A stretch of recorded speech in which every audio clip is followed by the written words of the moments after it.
So glad to be here tonight. This is my second time moderating here at MoneyTalks. We're here for you, so excited to share tonight. Format for tonight, we'll do about 40 minutes in about a kind of a fireside chat style, talking back and forth. And I've met with a couple of you beforehand and have some questions from you, and we'll be working through those. And then at the end, we'll open it up for a Q&A, and we'll have these mics open. So save your questions. If you have questions during our chat time, to come up to these mics at the end, and we'll take about 15 minutes to answer your questions. And Charlie and I will be hanging around afterwards for a little while if you have any individual questions. And you can find us both the social media online or look us up on LinkedIn. So without further ado, I want to introduce our speaker tonight. We're very honored to host Charlie Plauche. Charlie is a partner at S3 Ventures, a venture firm based here in Austin. We don't have a lot of venture here in Austin. This is a great firm. I actually pitched them 3 years ago, 4 years ago. One of thousands, I'm sure. But I know Charlie and Charlie's team, and really excited to share what they do and talk more about their firm tonight and this ecosystem. Charlie is from Mississippi. Don't hold it against him. And he's a graduate of the Macomb School here. He is an investor in and a board member of companies like Favor, which was acquired by HEB recently, and other notable exits. And we'll dig into that tonight. So with that, I want to kick it off with some questions. So Charlie, if you could, for everyone here, tell us about your path to venture capital and tech. How did you get into this? What was your path, and how can other people find a path in that direction? Sure, and is that working? Thanks for hosting me. I'm glad to be here, and hopefully I can think about stuff to talk about for 40 minutes. We'll see. But yeah, so my path to venture, so like Gavin said, I actually grew up in Mississippi, so one of my jokes is I always joke with people that I speak with and say, I'm pretty sure I'm the only person that's from Mississippi that works in venture capital, and I always get a pretty good laugh, but nobody ever proves me wrong and knows anybody else from Mississippi. So if anybody knows anybody, y'all come grab me after. But so I grew up in a small town in Mississippi. I ended up going to Ole Miss for my undergrad and got a degree there in business and finance. From there, I came out, and it was 2001-2 timeframe, and the job market was pretty tough then. I ended up getting a job in a corporate training program at a regional bank, and so kind of went through the nuts and bolts of learning how to analyze financial statements and analyze companies, and I kind of bounced around different departments in the bank there and ended up in the corporate banking group. So we lent money to family-owned businesses of all sizes up to pretty large corporations, and so I did that for a handful of years and really learned how to analyze companies and industries and when should you lend money to a company versus not and things like that. From there, I moved to an investment firm and in the private equity world, which is later stage investing than what we do at S3. And so in the private equity firm that I was with, we focused on companies that were doing, call it 3 million to 10 million in cash flow. So free cash flow was from the company. So it's a very different world. In that industry, you actually buy companies, you put debt on the companies, and you try to grow them. But it's older, more standard industries like manufacturing, business services, things like that. So very different from the companies we look at now in industries that haven't been defined yet, and maybe you're trying to calculate a market size and nobody's ever sold into that market before. So I did that for a few years, and I was kind of in a junior analyst associate role in that firm for a few years, and then decided to go to business school. So I came here to UT in 2009, hook 'em. So glad to be back and come talk to you guys and gals. UT has a program called Venture Fellows here that's in the full-time business program, and got into that program, and it's basically a curriculum where you go intern at private equity and venture capital firms. And so I ended up getting an internship with S3 in January 2010 while I was in business school, and worked there kind of through business school, and I've been there ever since. So really have spent most of my career in the venture world. When I got involved with S3, we were about 40 million under management, and there was just 2 other people at the time, and we've grown to over 400 million under management, and we have a staff of 8 now. So it's kind of been a startup in itself, kind of growing the venture firm over the years. That's kind of my path. I'll stop rambling there. What does S3 stand for? Oh, we get that question a lot. There's a long story behind it around our founder and kind of how he was navigating. But when you file to go public, you file an S1, which is the common document. You also file an S3. So our goal is to have some companies file S3s. We haven't had one yet, but we're working on one here in the next couple of years. Take some companies public. Excellent. Thank you for that. So tell me more about what was it like going from a student to going straight into venture? I mean, what or this path you got to venture? What was the biggest things in terms of what you learned here or what you learned in undergraduate that you were able to translate into your work now? Oh gosh, I don't know that I learned too much in undergraduate. It was a state school in Mississippi. No, I'm just kidding. You know, a lot of the stuff you learn coming out of undergrad, you get on-the-job training, which I went to kind of a formal training program and really learned. I had taken the basic building blocks of accounting and things like that, but then I, leveraged those to learn more about finance and how you analyze companies and markets and things like that. Coming out of business school, I'd actually been working in business and in finance before, so business school, I think the curriculum is almost less valuable if you've been in that world versus, I had other classmates that had been teaching for America and had economic, philosophy degree, so they didn't have all the finance background that I had. So that was definitely helpful going into business school. I would say the biggest takeaway I had from business school, along with the network, which I thought was amazing, and I have some really great relationships from my couple of years here, was really the debating of classmates.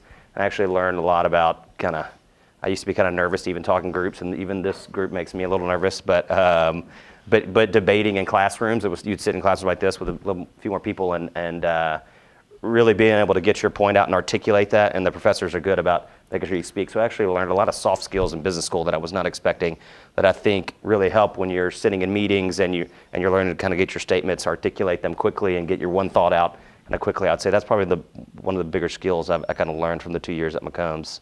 That's followed in, but just going back, when I went in, I thought I was going to go back into private equity, and then I ended up in this internship and thought, this is really cool stuff. We get to see all these new technologies all the time and work with all these passionate entrepreneurs. This is really great, and my skill set kind of complemented the two guys that were there before me, and so it worked out well. It's awesome that you have a good mix. So just to do a kind of an audience survey by raise of hands, how many people here tonight are current students, either undergraduate or graduate students? Excellent. And how many people are here because they're interested in either forming a startup or working for a startup and pursuing venture capital? Excellent. And then how many staff or faculty do we have here tonight? Awesome. Thank you for joining us as well. And how many of you have raised venture capital in the past? Good. So this is really helpful tonight. I'm glad you're all here. This is great. So, Charlie, we're gonna do a hypothetical. So you're phenomenally, like you take your companies public, you're done with S3, and you want to be an entrepreneur next. And knowing what you know about venture capital, what would your path to taking a company and growing it be? How would you think about a company, and how would you raise funding for it to grow it? I'm saying if I was kind of restarting in a different... If you're restarting your life as an entrepreneur. Restarting a life. But with this insider knowledge you already have. But you've already given me a really good idea, or I have to come up with the idea myself? You still have to do the idea. No, yeah, no free tips. Let's see. Assuming I have a good idea, I would want to go test my hypothesis with potential customers, whether that be people that are getting food delivered to their home by runners, or the next B2B software company that's going to automate some sort of process within an enterprise. And I'm happy to go back and talk about S3. I don't go into that in much detail, but and so I would go test my hypothesis of how many customers are out there willing to buy it, and assuming I can build this product or hire a team around me that can build it. Then eventually I'm going to need to hire more people, and so I'm probably going to go convince some of my closest friends and family that I've got this great idea. That's usually where the first funding comes from for these early stage startups, is people they know and people they've been introduced to that are typically wealthy people that can write call it 50 or 100 or more kind of check, and that's kind of a rounding error for those type of people. And so that's typically where the first money comes from for entrepreneurs. And then from there, try to get some product traction and move along, and then you start getting introductions to folks like myself that are at firms that are looking to the company that's had a little more traction. They've got a little revenue. They've proven out the product. They might have a handful of customers or more, hopefully, and then kind of go from there. I think I would go down the path of raising venture capital and kind of leveraging that expertise and not say putting all my money into one thing, but that's kind of the path I would go down. Is that kind of the direction you're looking for? Yeah, that's perfect. Yeah. So tell me then, where in that ecosystem of kind of friends and family money and then institutional investment or venture investment, where does S3 fit in that, and what's the thesis that your team has? Yeah, so S3, and I'll jump back to kind of the stages, but S3, like I said, we've got about $400 million under management. We're here in Austin, Texas. We are investing primarily in B2B software, and we are geographically focused to invest in companies in Texas. And most of our investments are here in Austin, but we do look in Dallas and Houston and elsewhere, but we're definitely geographically focused. So because we're geographically focused, we're not just doing healthcare IT or just doing fintech investments, but the majority of it is B2B software, and the commonality of those companies is that they, for the most part, have a direct sales force. So they have sales reps that are traveling around the country carrying $1 million or more annual quota typically, and have a direct a B2B marketing enterprise behind them, and an IT infrastructure behind them, and implementation groups they can go install software at these large enterprises. And so we say business is solving a big business problem. So that's primarily our focus. So out of our 30 investments we've made over the past 10 years, I don't know, 24 of them or something have been, so most of what we've done has been that. We have made a couple of medtech investments. We did one consumer investment so far, which was Favor Delivery that Gavin mentioned earlier, and we've done a couple of hardware one-off investments. But that's primarily our focus. And so from a stage perspective, we're typically looking at companies that have probably raised some friends and family money or some seed round funding from maybe a smaller firm that does some smaller checks. And so they've typically raised some money, they've got some traction, they've got customers. It might only be a few customers, but do have some revenue traction. So our initial check size is $3 to $5 million, kind of on the early stage from where we invest in, and we can even go higher than that, call it $6, $7, $8 million if it's a later stage company that's doing $5 or $10 million in revenue. So we kind of start at initial revenue and can go up the stack a little bit, versus there's some funds out there that will invest more at what they call the seed stage, which is more of a, you have an idea, you've got some validation for whatever reason, you got a product built maybe or maybe not, but they'll come in and write maybe a $250,000 check or a $500,000 check, because you typically don't want us involved. You don't want to raise $3 million until you've got some traction and you've got a few things. If you have an idea on a napkin, you typically don't need several $1 million to go figure out if you can get it further down the road. So yeah, kind of as we were talking about earlier, that friends and family money is typically that early money that comes in. A smaller seed firm or angel groups, as they call them. So Central Texas Angel Network here in Austin is one of the most active angel groups, I think, in the country. And they have a very formal process for submitting business plans, and you get their process and you get pitched their groups. And there's groups like that all over Texas and all over the country. And so you can search active angel groups and come up with a list of those. So angel groups, and then there's more formalized funds that are just typically a smaller fund, call it $15, $20, $30 million. And they're writing checks, $250 to $1 million in a lot of cases. And so there's several firms here that are active in that stuff. And then the next step from there is typically an S3 type firm that's at a 75 or 100 million or more type fund, and they can come in and write a multi-million-dollar check. It's kind of typically the early stages. And then if you keep going and raising money, the firm side, the checks in the firms just get bigger, simply as you go up the scale. And so there's a whole ecosystem then. So there's that early stage friends and family, there's these seed funds or kind of early Series A funds, and then you're typically there's some revenues coming into the company, they're ready now to scale up and grow, they found their business model, they're ready to move. How do these companies find you? Do they come from these seed funds? Do they come through your network? Do they apply on the website? What's the best way to connect with these types of companies? Or if you're that company, how do they find you? Yeah, so great question. They come from a variety of sources, and pretty much everyone you listed. So the easiest way to submit a business plan is just you can hit a button on our website and submit a plan. Most venture firms have that way to submit a business plan, and we review every single one of them that comes to the website.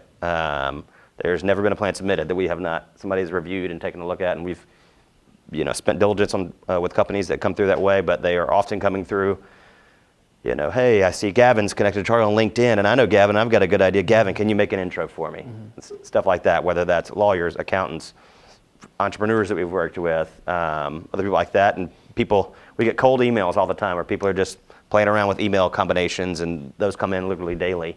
And so kind of all different kinds of avenues. I don't know that there's a right or a wrong way there. We've literally funded companies that have come through all of those different directions, because once we're looking at the company, we're interested in it, then it doesn't really matter where it came from. But to give you a sense of the volume, we'll probably see 500-600 or more different plans this year, and we'll make about 3 or 4 new investments. So high velocity, investing in only a few things.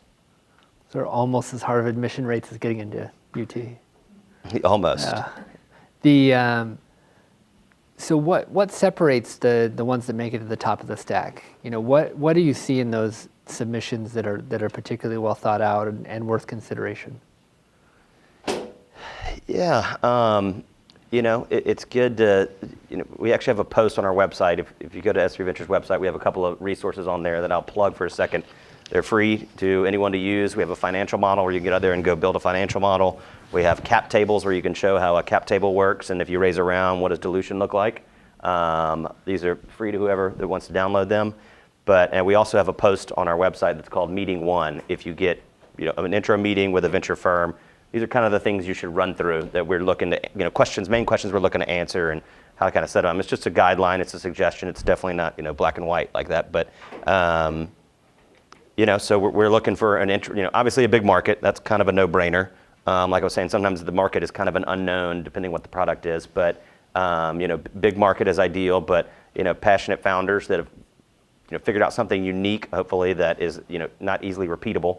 And that they're solving a unique problem. So they're, taking, we have a company in our portfolio, and they help with automation of doing tests against a database when you release a new version of your software. So it automates testing the database and making changes to the database. So what would usually take a DBA, a couple of days and multi-hours and some other members of the team, some of them are doing that in 45 minutes now, completely automated. So you're like, wow, that's really valuable to a lot of companies that are building software.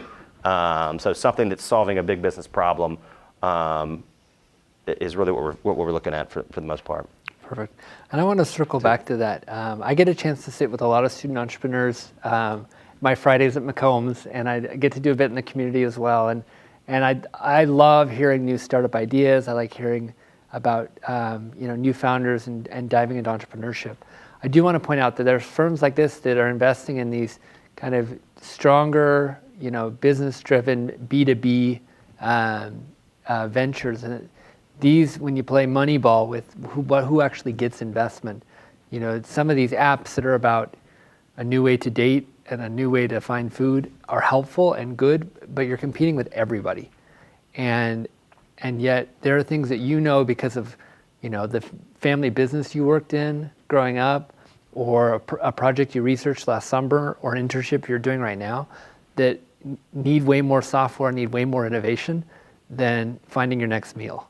So there's lots of interesting things there. That said, they did back Favor, and Favor got sold. So that, these on-demand applications do work, and they do require an immense amount of execution. But I do love to see people that come and are looking for help growing, harder, trickier, maybe less attractive types of business models. One of my favorite companies I mentor, they recycle paint. And that doesn't seem very exciting, but it's an incredibly lucrative business, and it's an incredibly fast-growing business because they found, a gap in services that no one's addressed. They found a great technology solution. They hired engineers from UT to build a lot of it, and they're running and going really fast. So Charlie, tell me about the different areas that S3 looks at. Tell me about Favor as a case study, and then let's also talk about these more B2B enterprises and what makes them attractive from a venture standpoint. Sure. So Favor, just taking that one to begin with. So the first time the founders came in, that we took the meet, we traditionally had not invested in consumer businesses, so we took the meeting as a favor, kind of pun intended. But then the guys came in and they were super passionate about what they were doing, and the company was actually already at a multi-million-dollar run rate at that moment. They had raised some seed funding, like we talked about, friends and family and seed funding, basically, and they were looking to raise a Series A. And they'd round up some other investors that were interested, and they were looking for somebody to come in and lead and price it. And at that time, you could get a feeling for what does it cost them to acquire a customer. So it's one of the fundamental things, whether it's B2B or it is consumer or anything, you need to understand and get a feel for the unit economics of the business. So you have market size is one big item out there, but the unit economics really gets down to what does it cost you to acquire the customer, and then what is that customer worth to you over the lifetime of the customer. And so in the case of Favor, they were acquiring customers very cheaply. We've got like $10. It was growing very fastly organically, so they weren't even having to spend a lot in ad and marketing. And then if you looked at what they call a cohort analysis, so you look at everybody that downloaded the app in January, then you watch who comes back and orders, delivery again. And so what you saw was usage actually would pick up for the recurring people. So they'd try it once in 1 month, and then they'd come back 1.5 times on average the second month, and third month, and you get 4 or 5 months down, and they would get up over 2 per delivery. So it actually skew up. And so you go, wow, so there's math you can run to say, okay, well, if half the people come back and they're ordered an average of 2 months, and you make some assumptions of how far they can go out, well, the lifetime value of that customer is actually pretty valuable because there's a lot of repeat business. So they're coming out, which is very different if you go, something you're going to sell something to a doctor, something you do, maybe once a year, maybe once every few years, right? There's companies out there that are doing on-demand house calls for if you have a sick child or something, they'll come and do a strep test or give them a shot or things like that. Well, how often? What's the repeat visit rate of that? It's not near as high as somebody's ordering food now.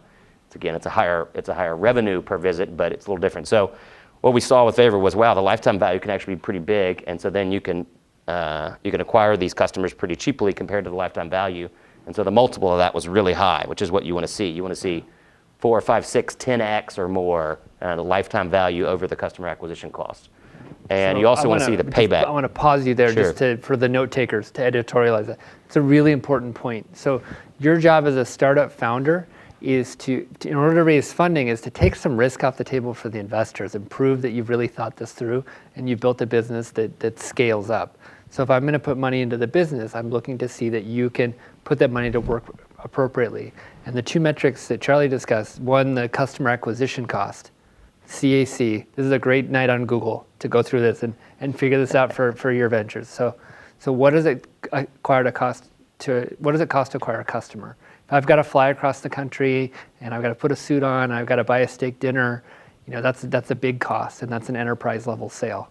If I can run Facebook ads and get people to sign up through my Facebook marketing, that's a lower cost of customer acquisition. If I can hold an event and sign up half the people to join my service, or get a clipboard and go out on campus, very low customer acquisition costs. And then the second metric is that customer lifetime value. So someone who orders sandwiches from you every Friday has a very predictable, as long as they stick with you, you have a predictable amount of money that's coming in. So as Charlie's mentioning, if you can acquire them for $10 and they'll spend $50 with you, or you can make a margin of $50 on that spend, that's a really attractive proposition to pouring more money into it. You've built a business model that works.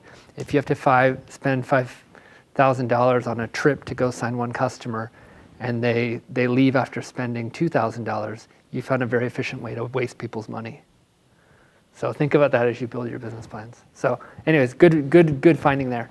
So Favor came in and they showed their metrics were good. And so even though you don't traditionally invest in consumer-facing startups, you were asked to come in and price the round and lead it. Yeah, so we took a risk. Yeah. That's what went outside your thesis. That's what we're paid to do. Yep. We really like the product. I will say, when we invested in Favor originally, there was no Uber Eats, there was no Amazon delivery. The other 2 competitors, maybe you'll have used them here, Postmates and DoorDash. They'd raised a little money, but they hadn't raised much money. Right. And so something we definitely learned was in the consumer space, where there's not a big, competitive mode of technology. There's no proprietary technology really in any of these apps for the most part. People can come into, especially big players, could come into the space really, really quickly. Fortunately for us, there's enough people out there that want the convenience of getting their food delivered for an extra $10 or so on top of their meal, that market was so big, even as all the other people came in, the company still continued to grow very rapidly and still held good unit economics. So that's kind of we definitely took a risk and took a flyer. And as it proved itself out further, we put more money in and ended up leading their Series B round and put a lot more money in the company at that point. Awesome. And just to add on to the kind of CAC LTV, the customer acquisition cost LTV, there's tons of stuff written out online about that. So if you go Google later about those metrics. There's literally, you could read all night long and all day tomorrow about it. And it's lots of great resources. One of the great things, there's a lot more transparency in my industry than there used to be 5-10 years ago. A lot of great bloggers out there, just lots of stuff you can go read about when you're thinking about starting a business and what metrics. And the other two would be payback on that customer acquisition cost and churn are the two other things to go read about that go hand in hand with those metrics. Perfect. So make a case as well for the non-favors, the ones that are in your traditional investment thesis. Why do you look at those companies, and why is that a particular focus of S3?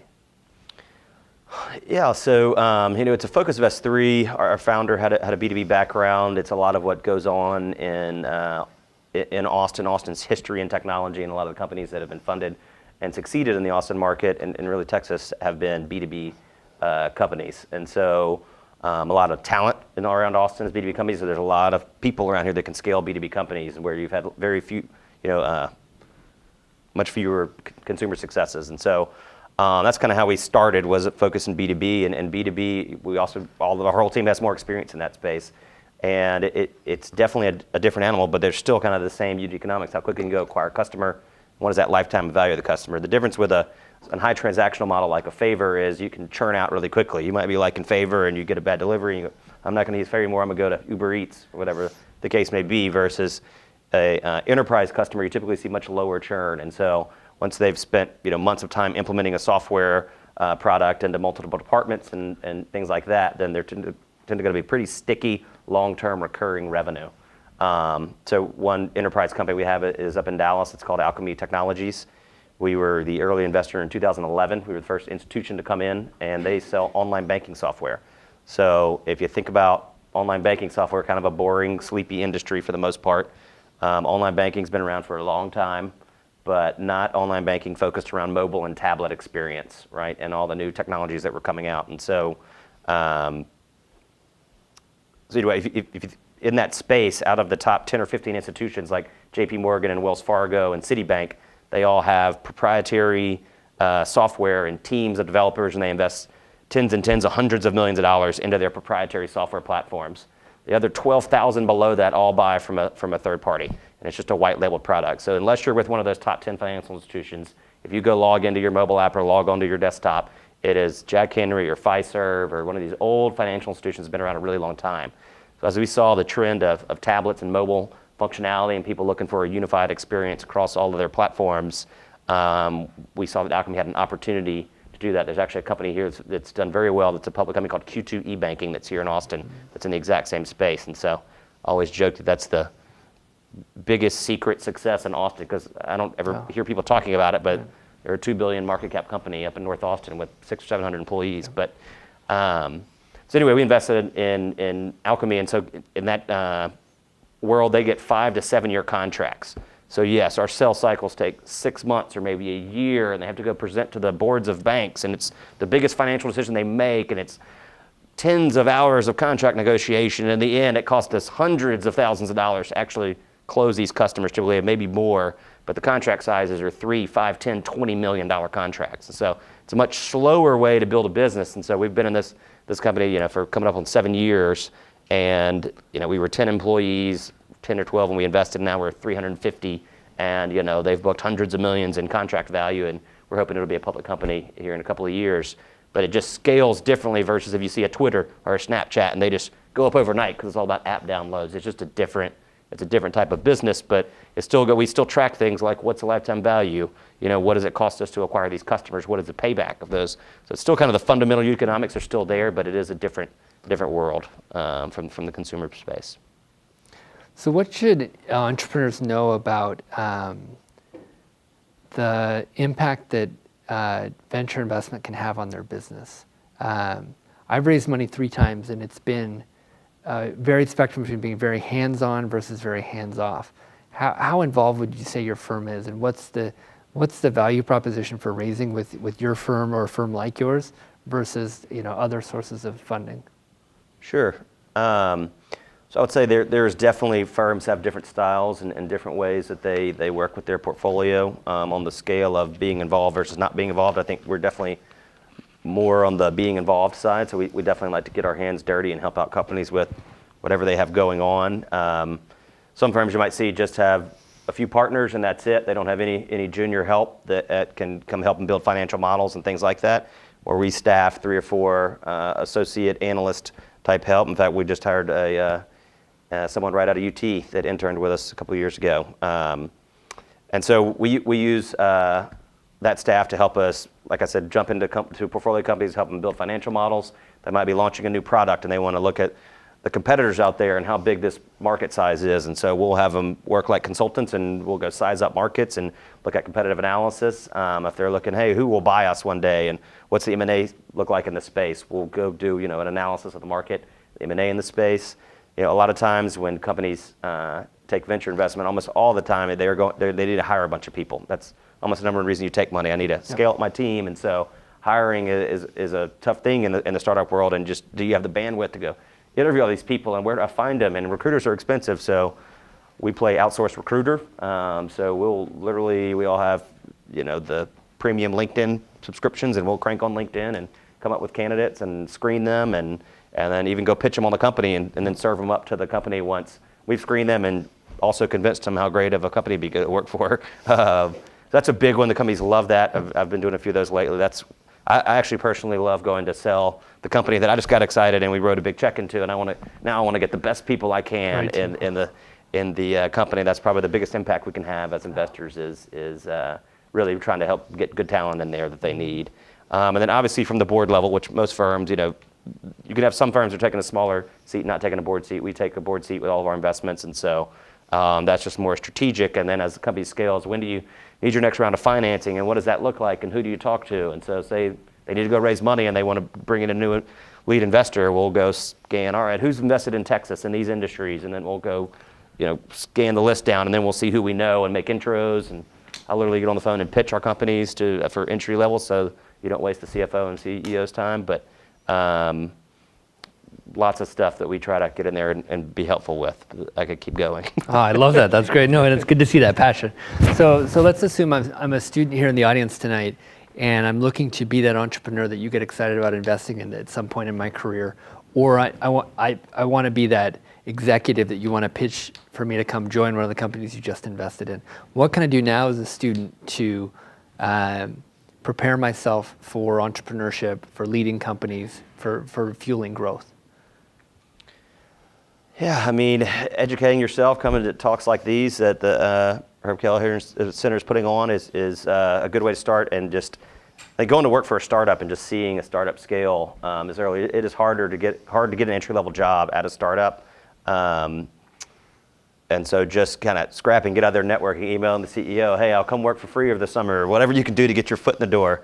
Bothering people like Gavin or myself, saying, hey, do you have any companies where there's internships? Things like that would be a way to get your foot in the door. Definitely as somebody has been at a company and seen it scale, that can be a pretty unique experience. And so a lot of companies are looking for people that have helped scale businesses. So I think those are some basics. Doing some research. I think if you get a meeting with a company owner, go Google their company, see what competitors they have. Come in there with some good questions. A little preparation can go a really long way in a meeting. I do interviews all the time with people that are looking for jobs of all ranges, even down to internships in some cases for our portfolio. And it is just that extra few little time of effort can really go a long way in trying to impress somebody. I had lunch with a lady today. She's in the real estate industry, and a lot of people try to get into her industry and be a broker. And she says, it's a sales-oriented job, and so if somebody cold calls her, she never calls them back. She says, all I'm looking for is the second call. Do they have the drive to call me a second time? You should do this. I would do this. Do you have the drive to whether you're calling the sales role or you're trying to pitch an entrepreneur? I love when people follow up with me, and their email might have gotten lost in the shuffle, and I say, thank you for following up. And here's a response. Sorry, my apologies for not getting back to you quicker. And so just that, don't feel bad about sending an extra email or making that extra call. But she said that screens out 80 to 90% of the people. And it's a lot of people out of college, and it's just that extra erg of energy can really go a long way. So on that thread, what I've heard it been described as scar tissue, or maybe more charitably, pattern recognition. In terms of you've looked at hundreds of deals every year. What are the traits that you see among successful entrepreneurs, maybe the top 3 things that come out when you kind of form a thesis around what you're looking for, whether it's conscious or unconscious? Yeah, so I would say, one of the things that I focus on a lot more that maybe I didn't focus on as much when I was right out of business school and earlier in my career is definitely people. And so like I was talking about, when you raise money from a venture firm, you have to be able to go hire the best talent to come to your company. And so if that founder, CEO cannot go tell their story passionately enough to get people to come on board, and in some cases, people 10 and 20 years older than them, and they're going to quit whatever job they're doing or whatever the case is and come work for that company, then you're not going to be able to build a real business. And so if you can't recruit and hire the talent and you can't keep talent around, then you can't build a business, right? You've got to have a team that's going to stick with you. And so a lot of times when I'm in a meeting with an entrepreneur, I'm thinking to myself, would I go work for this person?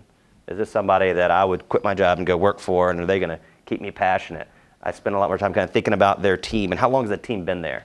Has this team been with them for 4 years since they started, or is it all new? And who's left? That's the question I ask all the time. Like, what employees have churned? What happened there? You have 5 employees churned in the last quarter, or have no employees churned? And so I just dig into that, because if you can uncover issues if that's not the case, right? The team's turning over a lot, and it's just fundamental to building a business. So I'd say I definitely focus on that a lot more.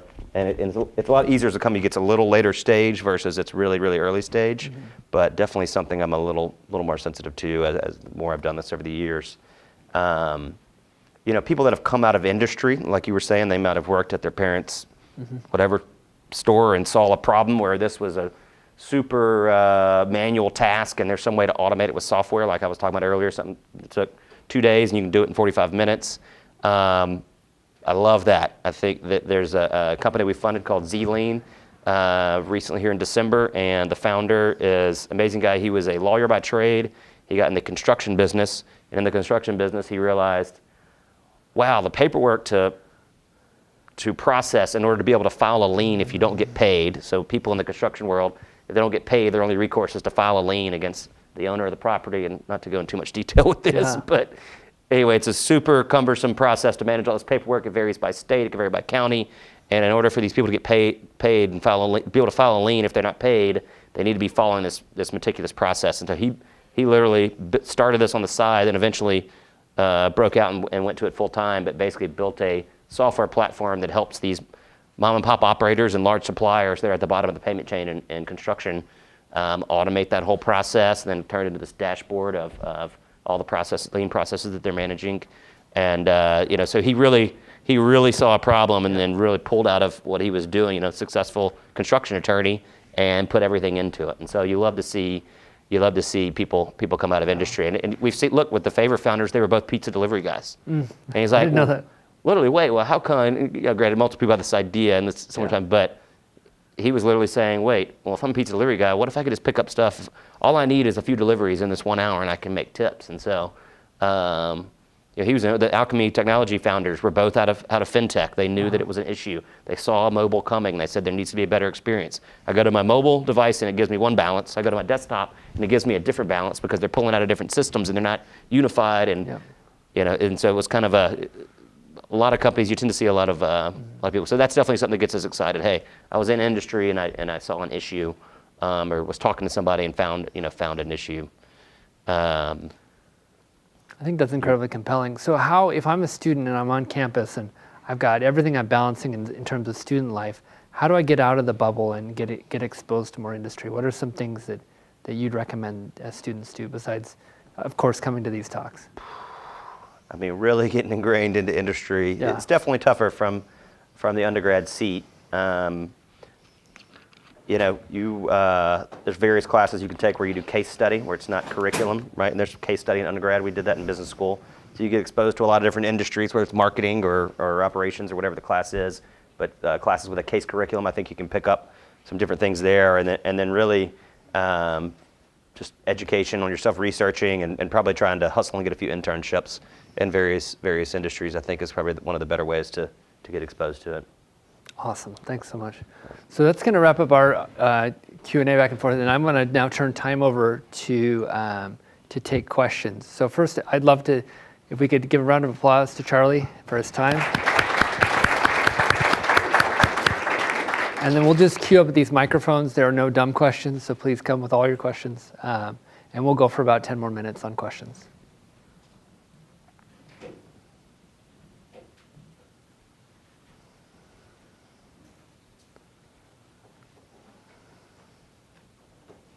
I'd like to ask about with Favor being bought out by H-E-B. I was excited for Favor. At the same time, I see it as kind of limiting versus what their original mission likely was. I'm curious, what was H-E-B buying when they acquired Favor? Yeah, great question, and I wasn't on the strategy team that made the decision for them, but from what I know, they were looking for a delivery option. Amazon had bought Whole Foods, Target bought Shipt, a delivery company, and so the fact that we were Texas focused and the engine behind that business of, you're acquiring customers the whole time, but then you're acquiring these contractor 1099 runners, and there's high turnover there. We don't have control over those runners. If you ever had a delivery and they canceled, people say, well, they cancel. Well, we can't make them do it. If they look at that and they go, it's too far, I don't want to do that. That's the beauty of the contractor model. We don't have control over small things like that. And so, but the engine to recruit and train those workers and then kind of get them on the platform versus also kind of having the customers and then have that scale where you can also mix in the grocery deliveries. It's kind of, so there was kind of a big engine behind that. And they also viewed it pretty strategically as far as, I don't know exactly what their plans are with the app, but they've said publicly that they continue to plan to continue delivering from all the local restaurants and things like that. And I think you need to do that to scale, but I think you'll see H-E-B SKUs pretty quickly in the app. So you can really go in there and do your grocery shopping really easy from the app. Then you also see prepared meals from H-E-B, meal kits like you might see a Blue Apron. And so you go in there and instead of ordering whatever sushi you're going to get, hey, at the top there's going to be an H-E-B meal. So I think they're going to self-promote a little bit in there, but we really gave them the engine to do not only go pick up go pick out your groceries and deliver them, but also a lot of people are adopting that pickup option themselves. And so I think they see more and more the trend going to delivery. And so I think it was the engine. We were Texas focused. I think they're going to continue to build the brand. I think it's actually it was a great outcome for the founders and the management team and the investors. And so it was, everybody was pretty excited and really passionate about what they can go build together. So instead of getting swallowed up by an Uber and Amazon and disappearing, they're going to actually invest in the brand. That brand's going to stay around. They're going to build. They're going to hire more and more people in Austin, but they're going to run basically all their digital strategy out of the Austin office. So instead of it, some acquisitions where you'll see companies disappear, under a big company like that, it's that they're actually going to invest in it and build it and make it bigger. And so with their scale, if you just think one small example, every time we went into a market, we have to have an office in that market. We have to hold inventory there. Yep. We have to have real estate to train people, things like that. They can just utilize all their stores to do that. That just wipes out the big line out in your overhead. They can advertise in their stores to acquire customers and runners, which is a different thing. So that just brings all your costs down kind of across the board. So I think they can look at it and be, it's a very strategic move from them, I think, to compete in that space.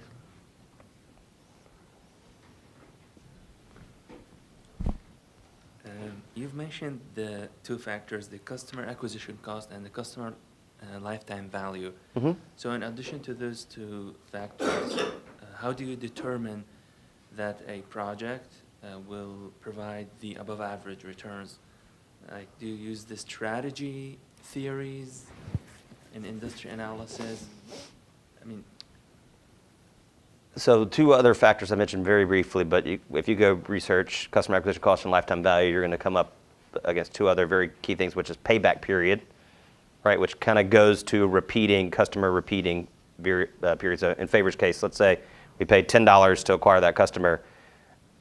How many times do they have to use us before we recoup those costs? So do we get those costs in 2 months, or do we get those costs in 2 years? That goes to how much capital is required. If it's 2+ years, then that business probably doesn't work. So that's another unit economic that you want to see, or it's going to take a lot of capital to build that business, even if the lifetime value is high. And so that, and then churn. So if the customer, and this goes to how often do they come back, if they churn out and you never see them again, well, then their lifetime value is going to be lower, things like that. So those are two other kind of metrics to be thinking about. We definitely do industry analysis. We spend a lot of time trying to figure out what companies have been funded in this space, and what exactly do those companies do? Because a lot of times things will look similar when you look at their websites. And so our associates will call and act like they're a potential customer, and maybe we are in some cases, and just try to get as much information as you can. And something we do a lot is what we call proprietary research, which is literally, I don't know this industry, I need to call and talk to somebody. So we reach out into our networks, we network on LinkedIn. I need to talk to the CTO at a bank to see, are they having issues with their online banking or not? So we literally probably talked to half a dozen CTOs at financial institutions when we were doing diligence on Alchemy. Favor's a little easier. We could just talk to our friends that were using the product and we could use it. So that was pretty easy. But the enterprise, where we don't necessarily know an industry and we're just investing kind of more in that business model, then we really try to spend time getting knowledgeable about the industry. That means talking to professionals and really finding things that aren't just out there online. You can learn a lot from a 30 or 45-minute phone call with somebody that's in an industry versus what you can find online. And they'll usually direct you to really good resources. So we do a lot of industry analysis and thinking about how they play in the industry long term.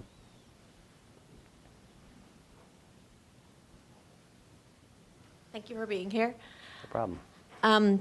Just wondering, when somebody comes to you with a noticeable gap in a market and it's ethically better for people in the world, but maybe they haven't quite figured out whether people will buy into it, what kind of risk analysis or what would your decision-making process be in this, whether to take a chance and encourage them to develop the business?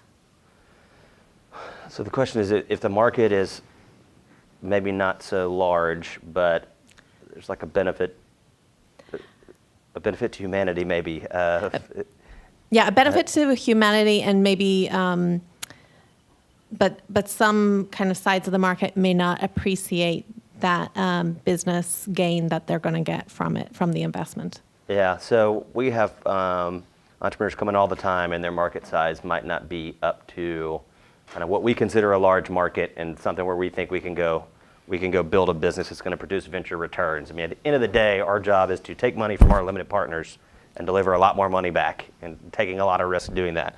So at the end of the day, if you have a $100 million market, we can't do, you get fired, right? Because you're never going to be able to build a big enough business to deliver returns for all the other risk that you take. And so that's a dilemma that, any venture capitalist it takes all the time, But I will often be in meetings where they have a smaller market, and I'll literally get on the whiteboard. Well, hold on, you just told me, like an earlier stage company, you just told me this, and you think the price point is this, or you're just in Austin and you think Austin's $1 million market, or whatever the numbers are, and extrapolate that out. All right, well now Texas is a $10 million market total. I'm making up numbers, right? And so you can kind of, all right, here's the population of the US. So maybe your market's only $100 million. I don't think this is a venture business. This is an interesting business. There's people that will invest in it.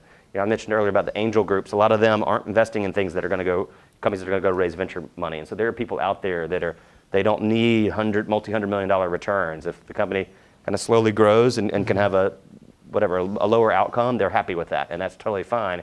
It's all about how much capital do you need versus doing. Now, if you think this company needs $50 million in capital and their total market is $100 million, that's probably not, it's going to be hard to find capital to do that. But I will tell people very bluntly in emails or literally in the meeting, I'll say, I don't think this is a venture business. And this is a great idea and go for it. But yeah, try to encourage them. Definitely if I think it's a good idea, which happens all the time. Thank you. No problem.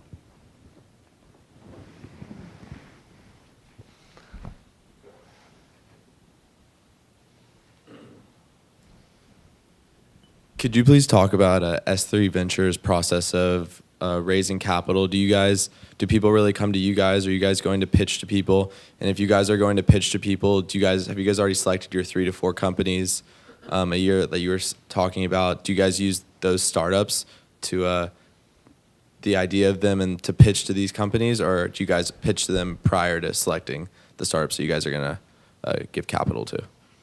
Yeah, so a lot in that one. So in the early stages of a startup, of a venture firm raising money, I think sometimes they will be using deal flow to go raise. Hey, we've got these companies in our pipeline, but you might only have a couple, but you're deploying capital to venture firm typically over a 5-year period, 3 to 5 years, and the life of that fund is 10 years. So you would never know in 99% of cases that, hey, I have all these companies for the next 3 years we're going to invest in, because you're seeing them all the time, and so that's always a moving thing. Our firm is a little unique. We have a very small base of investors. We're tied to very, very wealthy family offices, so that's not typical. At my old firm, we had 72 different limited partners, so different investors in our fund. And so that is definitely a roadshow. You have to go pitch those people. You have to tell them what your investment strategy is. And then as you start deploying that fund, you have to go start that roadshow again of talking to investors. And so that's a big part of the job of most institutional investment firms, with private equity or venture capital. And yeah, that's typically how it is. And then every few years you have to do it again. And ideally, if you have good returns, that's a very easy process, which it has been for us. Our investors have supported us across all the funds. We're currently in our 6th fund right now. So that's been a pretty easy process for us compared to what most firms go through. So we feel very fortunate that's been the case, and believe it allows us to spend more time with our companies and spend more time looking at new investments, because we're not spending as much time at all dealing with kind of our investors. But that's definitely typically how it works. Thank you.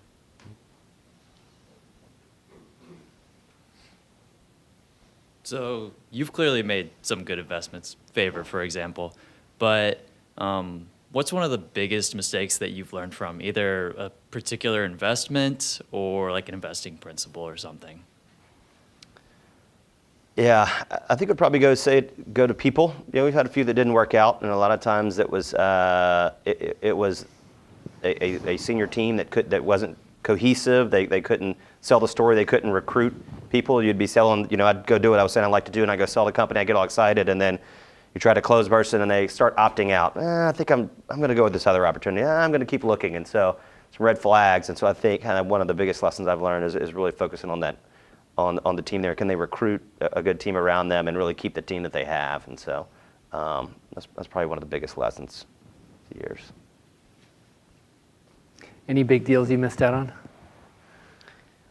I just had this question the other day. There's definitely been companies that have gone on to get funding. That happens all the time. Yeah. And our view is, look, we're going to pass on things that get funded. Other people we fund things that get passed on by other groups. That happens all the time. Yeah. There's none that have had a massive exit yet that I have spent a lot of time with.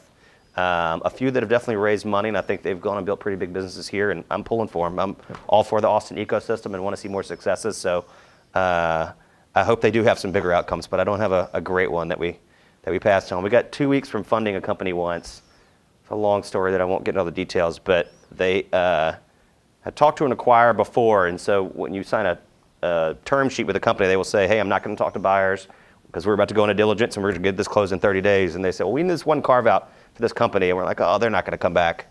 That's a big company. And literally a week before we wired the funds, they came back and gave them a price that they couldn't refuse. And we were just like, oh, come on. That would have been a great one. We were right. That would have been a good one. But we were still excited for the team and the early investors, because they all did very well. But awesome. It's tough to see that if you spent months. We will spend months of time with these companies before we invest with them, and investing time, introducing them to people during that process. And so always tough to see, but can't be too mad about it. Great. We have time for 2 more questions if we've got any more from the audience.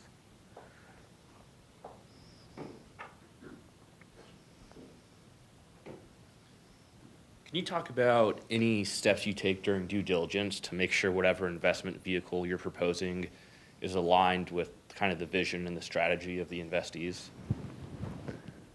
Investees meaning? Sorry, potential investees, the founding team. It's the founding team. I mean, it's a fairly standard security that we invest in, and pretty much any firm invests in, and it's a preferred security. So what that means is it has rights and preferences that are different than the common. So that's almost always the case. And in an exit scenario, let's say the company didn't work out, those investors would get paid first. If the company's successful, then all that stuff converts and none of it matters. And then a lot of it is around voting rights and things about what people can and can't do. Right? We can't give somebody $5 million and then they go, I'm going to go start a car dealership. So we have certain rights and regulations around, hey, you need my approval to go do this. You can't go hire your buddy and pay him $400,000 a year. You need our approval over whatever the numbers are. But so there's certain controls that any institutional investment firm, they're required by their limited partners. They can't just be handing out money and have no influence over it. Now, we don't have majority of the stock, and we can't, we don't have full control over anything, but you have your hand to raise, and you need, and after the investment, they will need certain preferred approvals, basically, to do certain things. And so that's a very common kind of security of how people do kind of an initial institutional investment. It's pretty standard. Is that helpful? Thanks, yeah. And maybe, sorry, as I didn't do a good enough job of framing the question, maybe how you articulate your plan for an exit or your proposed plan for an exit and make sure that aligns with the founder's strategy. Good question. So we just had a diligence meeting the other day with a company that we might move towards to a term sheet. And so we'll go spend 3/4 of a day with their whole management team, and we'll go through everything. What do they do for the development process? What does their technology roadmap look like? What do their customers look like? Churn, LTV, all these things we've been talking about. We dig into all of these numbers. And towards the end of it, we kind of have a higher level topic questions. What are you looking for your investors? And so we bring these things up early on, and we say, hey, what does an exit look like for you? What do you think? And we literally have a discussion about it. And I'll usually have a one-on-one dinner with the founder or CEO and talk about these questions in more detail. But how we think about it is we want to build big businesses that can be successful, hire a lot of people, that there's an outcome that everybody's happy about. And so whether that's an acquisition by an acquirer or a public company or whatever that is, we want to be all in the same place. And we've had multiple situations in the past where we've had acquisition offers for companies, and we have a discussion with the management team and the board, and people decide, I think we can do better. We can go bigger. Now okay, let's keep going. And we pass up on the offers, and those weren't always the best decisions, but you need buy-in from a management team. They always need to have buy-in for the outcome, and they have to do a lot of work to get to an outcome. So it's definitely, you want to be on the same page, but we talk about that early on. But our goal is to build a big business that is valuable to somebody else in the long term, whether that's public investors or an acquirer. Thanks. Mm-hmm. Final question? No pressure. No pressure. This is the introvert's question. So if you're too afraid to ask a question, feel free to come now.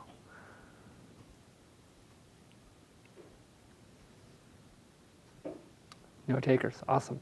I'm going to ask one final question. So, Magic Ball, what are some of the emerging industries, technologies, and things that get you excited? Maybe not in your current thesis, but things that you're looking at in a kind of a 5-year or 10-year time frame.